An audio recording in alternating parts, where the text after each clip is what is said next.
Pumunta po tayo sa Ilocos Sur Polytechnic State College, main campus sa Candon City, Ilocos Sur.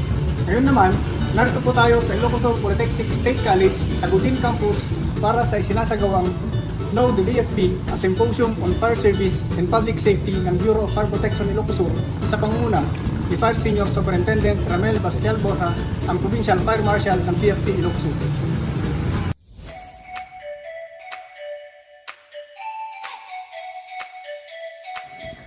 Magandang araw.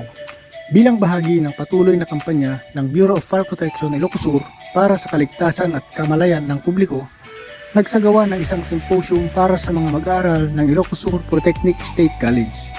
Naging resource speaker sa nasabing aktibidad si Fire Senior Superintendent Ramel B. Borja, Provincial Fire Marshal ng BFP Ilocos Sur. Sa kanyang talakayan, ibinahagi niya ang kahalagahan ng fire service at public safety.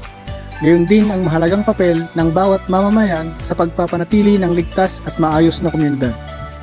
Binigyan din niya ang kahalagahan ng kaalaman sa pag-iwas sa sunog, kahandaan sa oras ng emerhensya, at ang responsibilidad ng bawat isa sa pangangalaga ng buhay at ari-arian. Dumalo rin sa aktibidad ang mga kawani ng Tagudin Fire Station sa pangunguna ni Fire Inspector Adrian Paul B. Ricafort.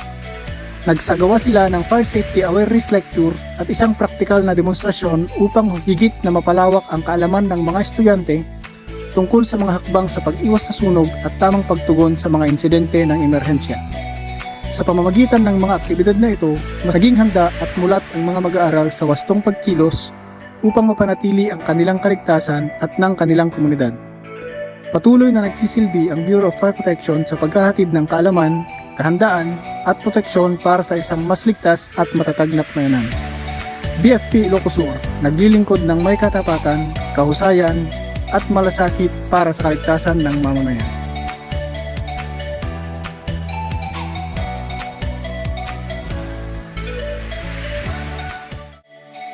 Ating ngayon si Ma'am Leila Riola, DH student ng Ilocos Sur Polytechnic State College na isa sa mga participants sa ginaganap na symposium.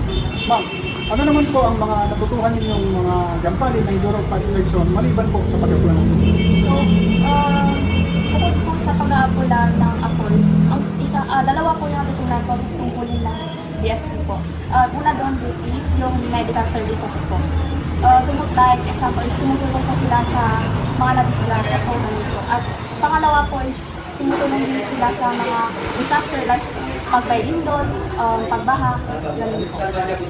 Sana ay meron po kayong mga natutunan sa ginaganap na symposium para sa kaligtasan at ganun din sa seguridad ng pamayanan.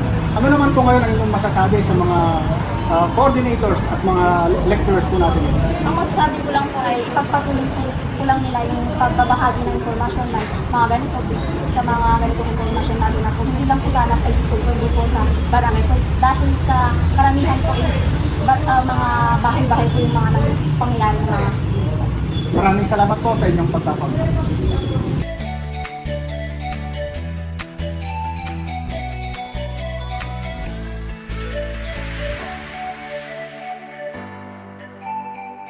Kasama po natin ngayon si Mr. Kenneth Johnson Corpus, ang Cultural Coordinator ng Ilocos Sur Polytechnic State College, Tagudin Campus. Magandang araw po, sir.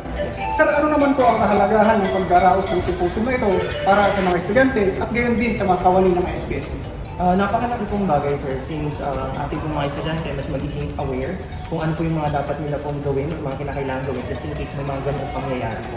And of course, mas nagiging malawak yung kaalaman nila sa ating pong Bureau of Fire Protection Group at yung mga, of course, mga bagay-bagay na kanila pong dapat malaman para mas magiging prepared po sila lagi.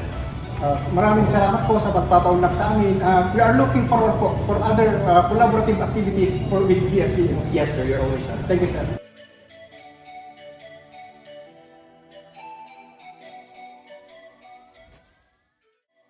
Salamat sa pakikisa sa Know the BFP, a Symposium on Fire Service and Public Safety. Naway maging daan ito upang higit pang mapalawak ang ating kalaman sa kaligtasan at pag-iwas sa sunog. Ako po ang inyong lingkod, SFO1 Emiliano A. Corpus Jr. para sa nag-alisto at nagkakaisang Rehiyon 1, BFP TV 1, Ilocos Sur.